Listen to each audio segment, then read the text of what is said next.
Onun dışında yansıyan resimler, yorumlar, orada bulunan siyasi partilerden, örneğin DEM Parti'de yıllarca ağır zulümler gördü. Halen görüyor. Sayın Selahattin Demirtaş, Figen Yüksekdağ bu hükümetin iradesiyle, kararıyla halen daha içerideler. Onların da zaman zaman protestoları oldu. Partilerin tavırları, tutumları kendileri açısından, kendi yetkili organlarına değerlendirip kararlaştırılır. Biz protesto ediyoruz diye herkes protesto edecek diye bir şey zaten beklemedik. Hatta hiçbir partiye çağrıda da bulunmadık. Çünkü baskı altında olan, saldırı altında olan biziz.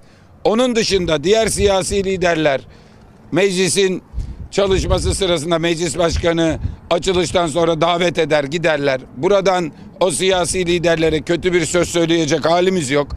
Onlar davete icabet etmişlerdir. Ancak biz de içinde bulunduğumuz konjonktürün ve saldırının icap ettirdiği şekilde dün orada bulunmadık. Bugün arkadaşlarımız oradadır.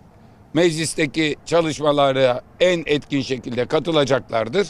Onun dışında kimseye söyleyecek sözüm yok. Hiçbir lidere haksızlık etmem, haksızlık edilmesini de istemem.